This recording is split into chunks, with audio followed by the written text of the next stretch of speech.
Henry Kissinger is dead, which just goes to show you that if you have zero morals, you'll lead a long, stress-free life.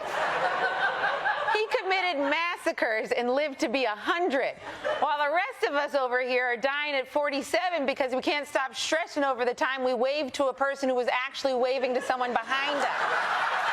But look, no matter how you feel about Henry Kissinger, you got to agree that he's one of America's greatest war criminals.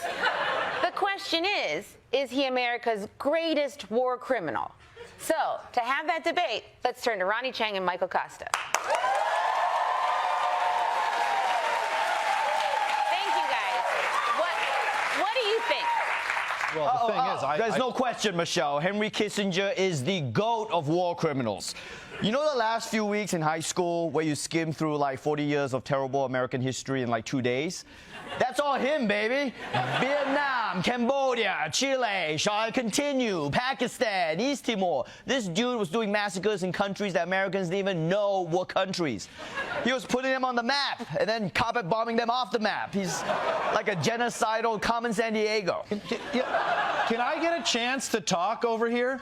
Ronny, you're clowning yourself. Sure, Kissinger's in the conversation, but this debate starts and ends with Dick Cheney. His prime years were fire. Afghanistan, Iraq, Guantanamo. The man shot his friend in the face, and it was one of the nicest things he's ever done.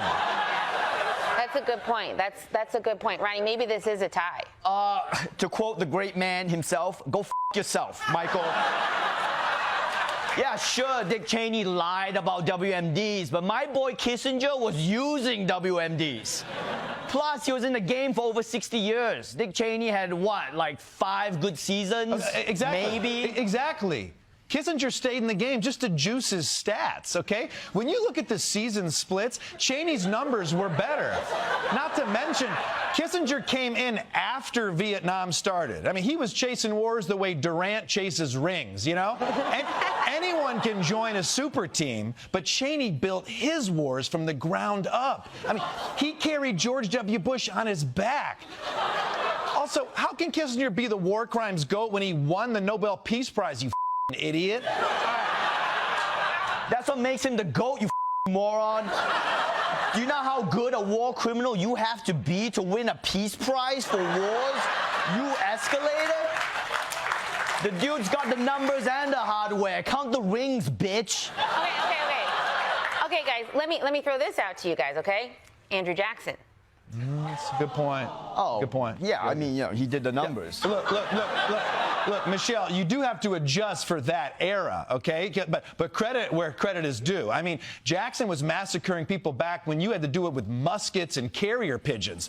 We'll never know what kind of records he could have set if he had had drones and Google Maps. Okay, look, we can throw around hypotheticals all day, but the bottom line is Andrew Jackson wasn't an international player the way Kissinger was, okay? Jackson only put up decent numbers at home. He wasn't strong on the road.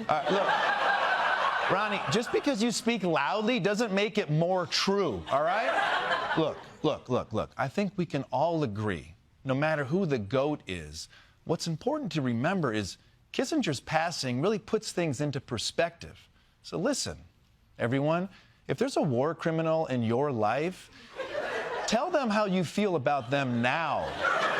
Because you never know when they're going to unexpectedly die of being 100 years old.